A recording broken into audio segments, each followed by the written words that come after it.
ನಾನು ಡಾಕ್ಟರ್ ಭಾವನಾ, ಎಂಡೋಡಾಂಟಿಸ್ಟ್ ಅಂದರೆ root canal specialist. ಇವತ್ತು ನಾನು ವಿಮೆನ್ಸ್ ಡೇ ಸ್ಪೆಷಲ್ ಆಗಿ ತುಂಬ ಇಂಪಾರ್ಟೆಂಟ್ ಯೆಟ್ ಮೋಸ್ಟ್ ಇಗ್ನೋರ್ಡ್ ವಿಷಯದ ಬಗ್ಗೆ ಮಾತಾಡ್ತಾ ಇದ್ದೀನಿ. ಎಲ್ಲರೂ ವಿಮೆನ್ಸ್ ಡೇ ಅಂತಂದರೆ ವಿಮೆನ್ ಎಂಪವರ್ಮೆಂಟ್, ಅವ್ರ ಅಚೀವ್ಮೆಂಟ್ಸ್ ಹಾಗೂ ಅವ್ರ ಸಕ್ಸಸ್ ಬಗ್ಗೆ ಮಾತಾಡ್ತಾರೆ. ಇವತ್ತು ನಾನು ಸ್ವಲ್ಪ ಡಿಫ್ರೆಂಟ್ ಆಗಿ ಮಹಿಳೆಯರಿಗೆ ತುಂಬ ರಿಲೆವೆಂಟ್ ಆಗಿರೋ ಒಂದು ಹೆಲ್ತ್ ವಿಷಯದ ಬಗ್ಗೆ ಮಾತಾಡ್ತಾ ಇದ್ದೀನಿ. ಅದೇನಂದರೆ menopause and its influence on oral health. ಅಂದರೆ ಮೆನೋಪಾಸ್ ನಮ್ಮ ಬಾಯಿಯ ಆರೋಗ್ಯದ ಮೇಲೆ ಹೇಗೆ ಇಂಪ್ಯಾಕ್ಟ್ ಮಾಡುತ್ತೆ ಅಂತ ತಿಳ್ಕೊಳ್ಳೋಣ.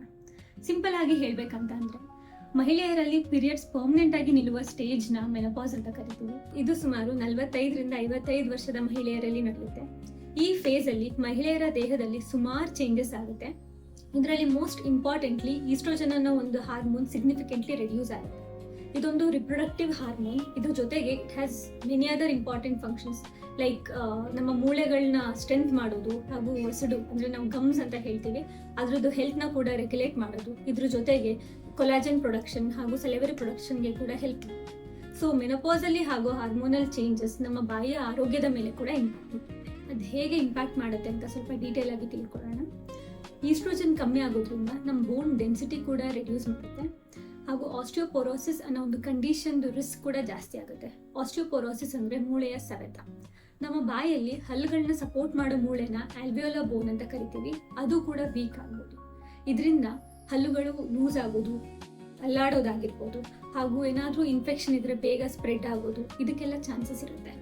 ಸೊ ಈ ಮೆನೋಪಾಸ್ ಫೇಸಲ್ಲಿ ಇದೆಲ್ಲ ಕಂಪಲ್ಸರಿ ಹಾಗೆ ಆಗುತ್ತೆ ಅಂತ ಏನಿಲ್ಲ, ಬಟ್ ಆ ರಿಸ್ಕ್ ಫ್ಯಾಕ್ಟರ್ಸ್ ಲೈಕ್ ಏನಾದರೂ ಪ್ಲಾಕ್ ಇದ್ದರೆ ಹಲ್ಲಲ್ಲಿ, ಮತ್ತು ಕರೆಗಳು, ಹಲ್ಲಿನ ಸುತ್ತ ಕರೆಗಳು, ಹಲ್ಲಿನ ಮಧ್ಯೆ ಏನಾದರೂ ಡೆಪಾಸಿಟ್ಸ್ ಫಾರ್ ಲಾಂಗ್ ಸ್ಟ್ಯಾಂಡಿಂಗ್ ಹಾಗೆ ಇತ್ತು ಅಂತಂದರೆ ಮೂಳೆಗಳು ಸವಿಯೋದಕ್ಕೆ ಇದೊಂದು ದಾರಿ ಮಾಡ್ಕೊಳ್ಳೋದು. ನೆಕ್ಸ್ಟ್ ನಮ್ಮ ಗಮ್ಸ್ನಲ್ಲಿ ಚೇಂಜಸ್ ಆಗೋದು ಅಂದರೆ ವಸುಡಿನಲ್ಲಿ ಚೇಂಜಸ್ ಆಗೋದು. ಈ ಹಾರ್ಮೋನಲ್ ಇಂಬ್ಯಾಲೆನ್ಸಿಂದ ಗಮ್ಸಲ್ಲಿ ಸ್ವೆಲ್ಲಿಂಗ್ ಅಂದರೆ ವಸುಡಿನಲ್ಲಿ ಊತ ಆಗೋದು, ಬ್ರಷ್ ಮಾಡಬೇಕಾದ್ರೆ ಬ್ಲೀಡ್ ಆಗೋದು, ಗಮ್ಸ್ ಇನ್ಫ್ಲೇಮ್ಡ್ ಇರುತ್ತೆ ಅಂದರೆ ತುಂಬ ರೆಡ್ ಆಗಿ ಕಾಣುತ್ತೆ. ಸೊ ಕೆಲವೊಬ್ರು ಪೇಷಂಟ್ಸ್ ಹೇಳ್ತಾರೆ, ಡಾಕ್ಟರ್ ಬ್ರಷ್ ಮಾಡಬೇಕಾದ್ರೆ ನನಗೆ ಬಾಯಲ್ಲಿ ಬ್ಲೀಡ್ ಆಗುತ್ತೆ, ಗಮ್ಸ್ ಹತ್ರ ಬ್ಲೀಡ್ ಆಗುತ್ತೆ ಅಂತ ಹೇಳ್ತಾರೆ. ಈ ಮೆನೋಪಾಸ್ ಫೇಸಲ್ಲಿ ಹಾರ್ಮೋನಲ್ ಚೇಂಜಸ್ ಈ ಎಲ್ಲ ಕಂಡೀಷನ್ನ ಎಕ್ಸಾಜುರೇಟ್ ಮಾಡುತ್ತೆ.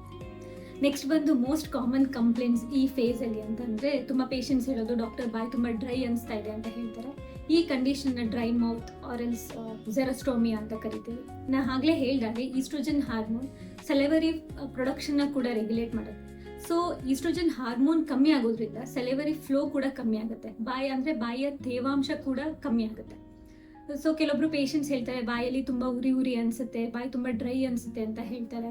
ಮತ್ತು ಕೆಲವೊಬ್ರಿಗೆ ಏನಾದ್ರು ಸ್ವಾಲೋ ಮಾಡಬೇಕಾದ್ರೆ ಕೂಡ ಡಿಫಿಕಲ್ಟ್ ಆಗ್ಬೋದು. ಇನ್ನು ಯಾರಾದರೂ ಡೆಂಚರ್ ಹಾಕೊಳ್ಳೋರು ಇದ್ದಾರೆ ಅಂತಂದರೆ, ಅಂದರೆ ಹಲ್ ಸೆಟ್ ಹಾಕೊಳ್ಳೋರು ಯಾರಾದರೂ ಇದ್ದಾರೆ ಅಂತಂದರೆ ಹಾಕೊಳ್ಳೋದಕ್ಕೆ ಕಷ್ಟ ಆಗ್ಬೋದು, ಡಿಫಿಕಲ್ಟ್ ಆಗ್ಬೋದು, ಇಲ್ಲ ಹಾಕೊಂಡ್ಮೇಲೆ ಏನಾದರೂ ಡಿಸ್ಕಂಫರ್ಟ್ ಅಂತ ಅನ್ನಿಸ್ಬೋದು ಅವರಿಗೆ. ಮತ್ತು ಈ ಕಂಡೀಷನ್ನ ಏನಾದರೂ ಟ್ರೀಟ್ ಮಾಡದೆ ಹಾಗೆ ಬಿಟ್ಟರೆ ನಮ್ಮ ಹಲ್ಲುಗಳಲ್ಲಿ ಕ್ಯಾವಿಟೀಸ್ ಆಗೋ ರಿಸ್ಕ್ ಕೂಡ ಜಾಸ್ತಿ ಆಗುತ್ತೆ, ಫಂಗಲ್ ಇನ್ಫೆಕ್ಷನ್ ಆಗೋ ರಿಸ್ಕ್ ಜಾಸ್ತಿ ಆಗುತ್ತೆ ಹಾಗೂ ಬ್ಯಾಡ್ ಓಡರ್ ಕೂಡ ಇರುತ್ತೆ. ನೆಕ್ಸ್ಟ್ ಇನ್ನು ಕೆಲವೊಬ್ರು ಬರ್ನಿಂಗ್ ಸೆನ್ಸೇಷನ್, ಬರ್ನಿಂಗ್ ಫೀಲಿಂಗ್ ಇದೆ ಬಾಯಲ್ಲಿ ಅಂತ ಹೇಳ್ತಾರೆ, ಅಂದರೆ ಬಾಯಲ್ಲಿ ಉರಿ ಇದೆ ಅಂತ ಹೇಳ್ತಾರೆ. ನೋಡಿದರೆ ಯಾವುದೇ ಥರದ ವಿಸಿಬಲ್ ಅಲ್ಸರ್ಸ್ ಇರೋದಿಲ್ಲ ಬಾಯಲ್ಲಿ. ಈ ಕಂಡೀಷನ್ನ ಬರ್ನಿಂಗ್ ಮೌತ್ ಸಿಂಡ್ರೋಮ್ ಅಂತ ಕರಿತೀವಿ.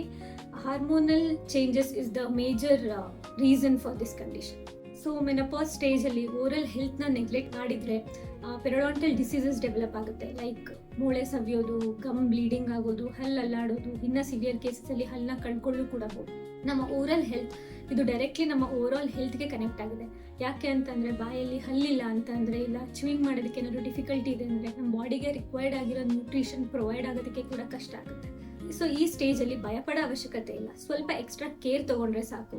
ಲೈಕ್ ದಿನಕ್ಕೆ 2 ಸಲ ಬ್ರಷ್ ಮಾಡೋದಾಗಿರ್ಬೋದು, ಫ್ಲಾಸ್ ಮಾಡೋದಾಗಿರ್ಬೋದು, 6 ಮಂತ್ಸಿಗೆ ಒಂದ್ಸಲ ಡೆಂಟಲ್ ಚೆಕಪ್ಸ್ ಮಾಡಿಸೋದು, ರೆಗ್ಯುಲರ್ ಪ್ರೊಫೆಷ್ನಲ್ ಕ್ಲೀನಿಂಗ್ ಮಾಡಿಸೋದು, ಮತ್ತು ಜಾಸ್ತಿ ವಾಟರ್ ಇಂಟೇಕ್, ಜಾಸ್ತಿ ನೀರು ಕುಡಿಯೋದು, ಮತ್ತು ಕ್ಯಾಲ್ಶಿಯಂ ಮತ್ತು ವೈಟಮಿನ್ ಡಿ ಲೆವೆಲ್ಸ್ನ ಚೆಕ್ ಮಾಡಿಸಿ ಅದ್ರ ಸಪ್ಲಿಮೆಂಟ್ಸ್ ಕೂಡ ತೊಗೊಳ್ಳೋದಾಗಿರ್ಬೋದು. Even if it is required gynaecologist consent ಕೂಡ ತೊಗೋಬೋದು ಫಾರ್ ಹಾರ್ಮೋನಲ್ ಥೆರಪಿ. ಇದೆಲ್ಲ ಚಾನ್ಸಸ್ ಇದೆ ಅಂದ ಮಾತ್ರಕ್ಕೆ ಮೆನೋಪಾಸ್ ಅನ್ನೋದು ಒಂದು ಡಿಸೀಸ್ ಅಲ್ಲ, ಇದೊಂದು natural transition in women's life. ಈ ಟೈಮಲ್ಲಿ ಬಾಯಿಯ ಆರೋಗ್ಯದ ಕಡೆ ಸ್ವಲ್ಪ ಗಮನ ಕೊಟ್ಟರೆ ಸಾಕು. ಯಾಕಂದರೆ ನಾನು ಆಗಲೇ ಹೇಳ್ದಂಗೆ oral health is directly connected to overall health. Regular dental visit ಮಾಡಿ, ಹೆಲ್ದಿ ಹ್ಯಾಬಿಟ್ನ ಫಾಲೋ ಮಾಡಿ. ಹ್ಯಾಪಿ ವುಮೆನ್ಸ್ ಡೇ, ಮಹಿಳಾ ದಿನಾಚರಣೆಯ ಶುಭಾಶಯಗಳು. Thank you.